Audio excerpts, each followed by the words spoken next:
by singing light, not for ambition or bread, or for the strut and trades of charms of the ivory stages, but for the common wages of their most sacred heart.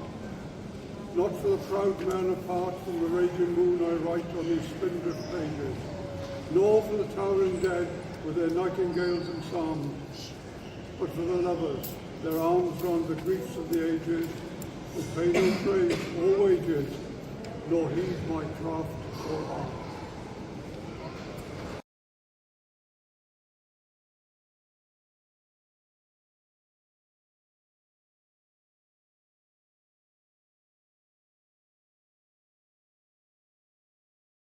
Beats me.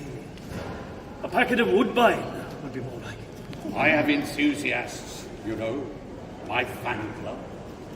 They bring flowers in January. There's even a society. Ah, that's who they were. That's who they are. My society. They look frozen, poor dabs. Ah, it's probably Wheatsheaf. What? The pub. One of my favourites. And not too far. You're a Londoner then? Ha! How dare you! No more was I. I hated the place. What's your name? Thomas. Ah, I'm a Thomas too. We're in very august company here, aren't we?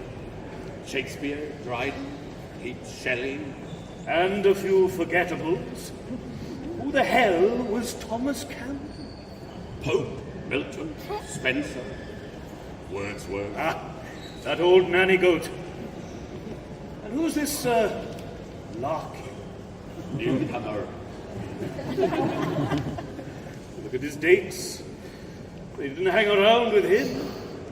It took nearly 30 years to get me in here. What do you miss most? Beer. Oh, No. Caitlin, of course. your wife? Yes? You had a wife? 2. One for the daytime and one for the night. Beg your pardon. I'm joking. My first wife died. My second was, well, there were nearly 40 years between us. And you, miss? Apart from my pipe. The countryside. The sea. The heath trees, birds, and ancient buildings. The smell of the past. Barns and owls and apple trees and green. Especially green. Green. Partly real, partly dream country. Dorset was my heaven. What was your favourite place? Sharegi. Really? I've never been there. Oh, neither have I. But I love it just the same. It's the capital of love. Where is it? What does it mean? Oh, it's just under Milkwood. And it means bugger all. But backwards. What's your Christian name? Thomas. Thomas? Are you sure you're not Welsh too? No, Hardy. Thomas Hardy.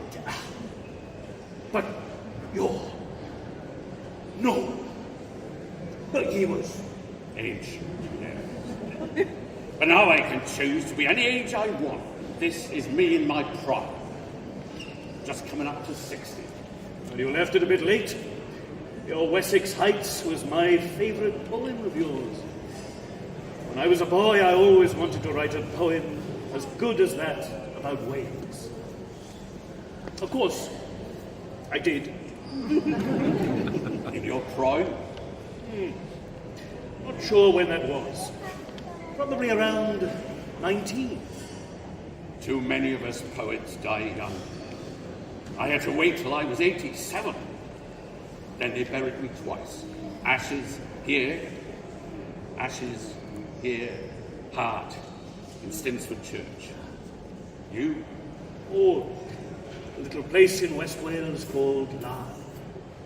I died of old age. I died of drink. Didn't even make it to 40. But I bet my funeral was a lot more fun than either of yours. They put me in an open coffin, all dressed up. I remember someone bending over my corpse and saying, "Ooh, Dylan wouldn't be seen dead in that time." And everyone just got completely pissed. Ended up pouring pints over each other. Mine was a really solemn trip down that very long aisle over there. 10 pallbearers I had. I remember my father telling me that you died. Of course, I thought you'd been dead for years. But he said that a great man of literature had left us. He thought you a great poet. So do I. Ah, but you sound like a poet. Oh. I never did. Acting. I acted. Everything. Being a poet, being a genius, being a husband, father, even acted being a drunk sometimes. But not all the time. There's surely truth there too. You can't avoid it if you're a poet. Oh, you think that? Very well. Here's my truth for both of us. Though lovers be lost, love shall not, and death shall have no dominion. Though lovers be lost, love shall not. Might we have been friends in life, I wonder? We're friends now. You're right, we are. That'll have to be enough. And I'd like to hear more. You're sure? Well, I never need much encouragement. Of course. And we've got the whole of eternity here. So what else should we do? Go. Something you're really proud of. Very well. And his friends sing to Sir Egan Hill his sunset poem.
Recommendations? 169. 169. 166. 166. Death shall have no dominion. Dead men naked, they shall be one. With the man in the wind and the west moon, when their bones are picked clean and the clean bones gone. They shall have stars at elbow and foot. Though they go mad, they shall be saved. Though they sink through the sea, they shall rise again. Though lovers be lost, love shall not, and death shall have no dominion. And death shall have no dominion. Under the windings of the sea, they lying long shall not die windily. Twisting on racks when sinews give way, strapped to a wheel, yet they shall not break. Faith in their hands shall snap in two, and the unicorn evils run them through. Split all ends up they shan't crack, and death shall have no dominion. And death shall have no dominion, no more may gulls cry at their ears, or waves break loud on the seashore. Where blew a flower, may a flower no more lift its head to the blows of the rain. Though they be mad and dead as nails, heads of the characters hammer through daisies, break in the sun till the sun breaks down, and death shall have no dominion.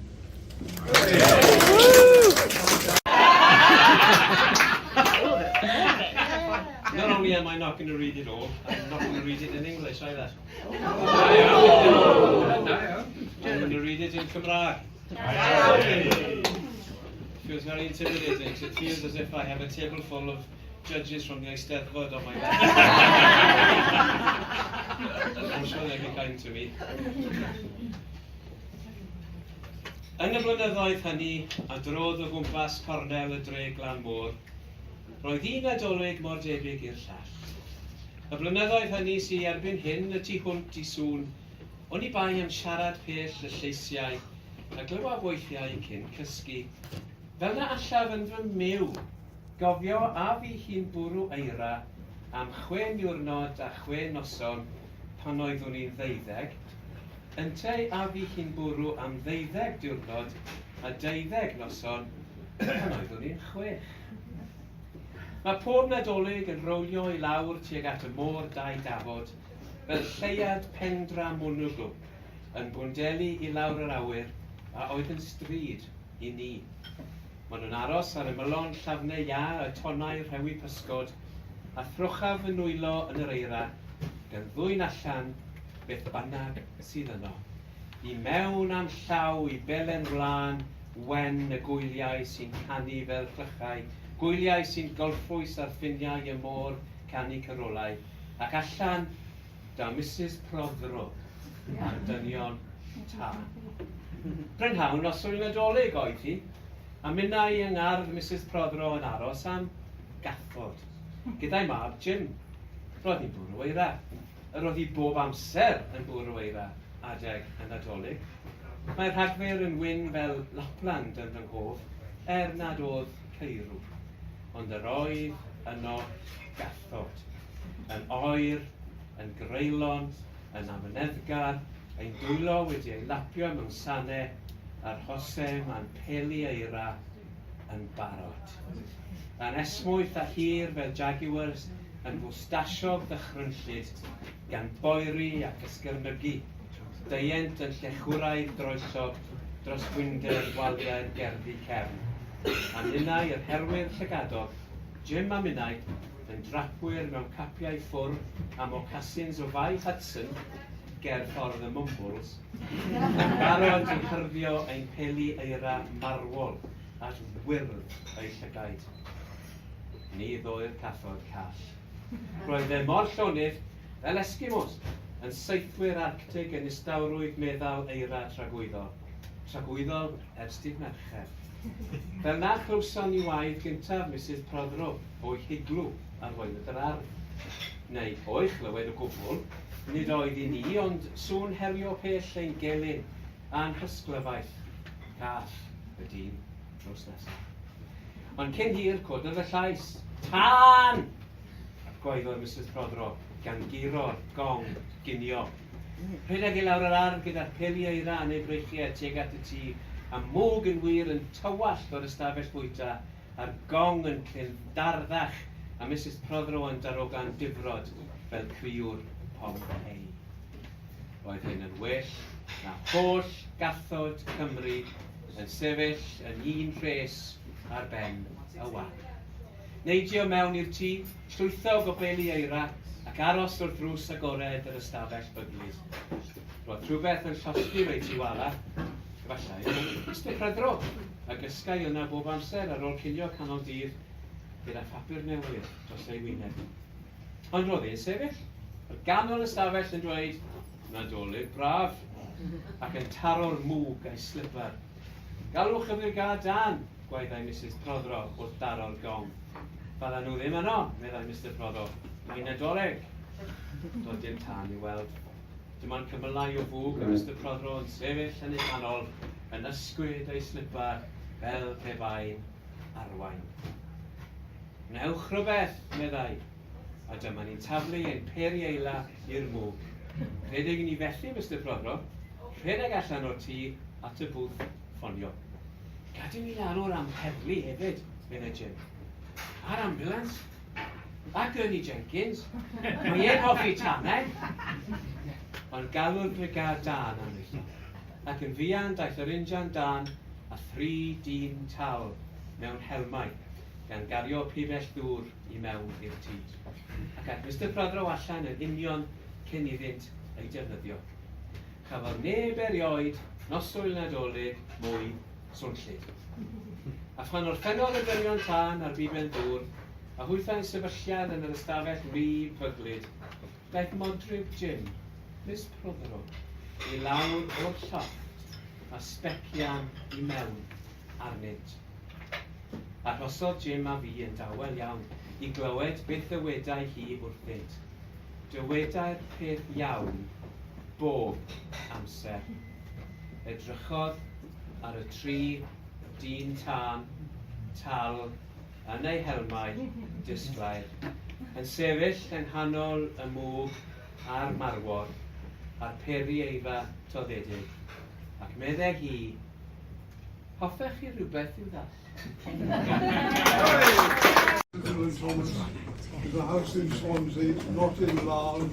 Bill was born and brought up in Swansea. He lived there for 23 years and he wrote 2/3 of his published work while living in the birthplace. We've restored it to its condition as it was a new house in 1914 when the Thomas family moved into the house. We're very little to go on, but we found a maid, Emily, who had worked at the house for 5 years when she was 15 and when was 16, and she was able to tell us all about the house, the people, the furnishings, the house layout, and that was the basis of the restoration. The reason the Thomases had a maid is because Mr. Thomas was looking for some status. He was what we'd be called today upwardly mobile. He came from a poor family in Carmarthen. His father was a guard on the railways. He'd won a scholarship to Westminster University. And he came out of Abba with a first-class honours degree in English, the only person in Wales to get a first that year. And he expected to get a job at the University of Exeter. That never happened, and he ends up teaching Shakespeare to small boys in Swansea Grammar School. For him, not the most fulfilling occupation. So, by buying number 5, he wanted to move up the social ladder. They'd been living in small, rented terrace houses, no facilities, no gas, no water, no electricity, and number 5 was in the posh part of Swansea. So the move was from there to there. And just to show that they've really arrived, all the time they lived there, they had servants. They had a maid who came in on a Monday to do the washing, and one who came in 5 days a week to do the cooking. And so that was the life that Dylan was born into. They moved in August 1914, and Dylan was born on the 27th of October. And as I said, he wrote 2/3 of his published work in the house.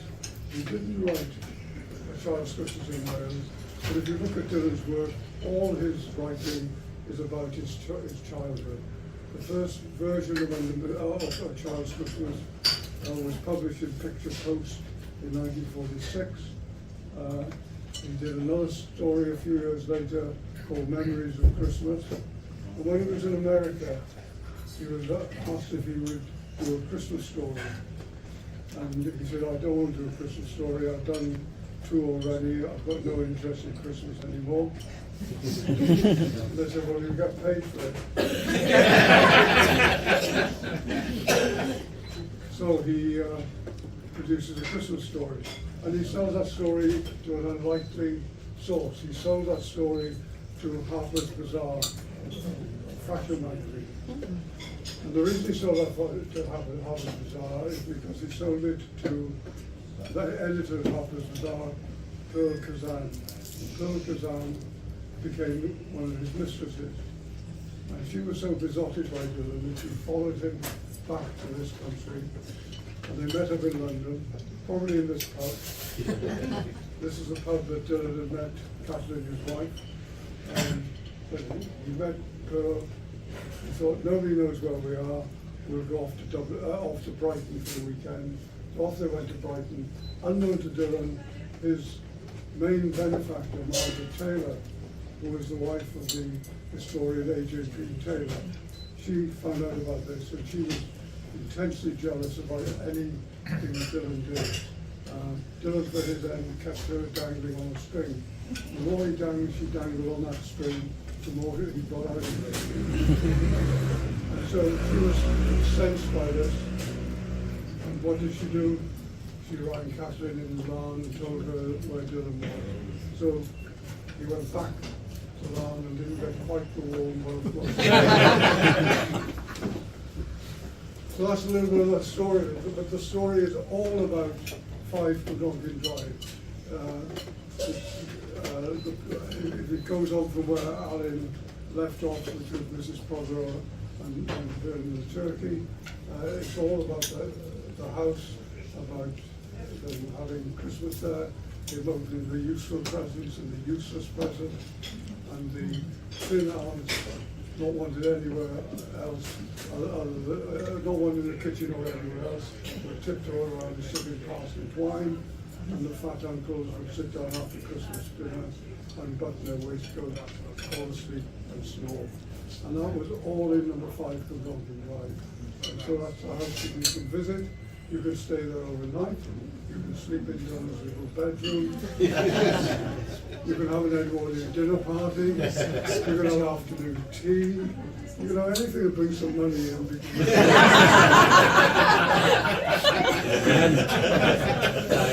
Like we've had no support from the council or from the government in putting the house back. So I expect to see you all there before Christmas. One other point, 13th of December, we are Adrian Metcalf from the Writer Theatre Company is performing under a Charles Christian in Wales in the front parlour in that very room, and that will be available live and on Zoom as well. So if you're interested in that, if you give me an email address, then I can put you on the mailing list. I can send you all of the rubbish about that. Thank you very much.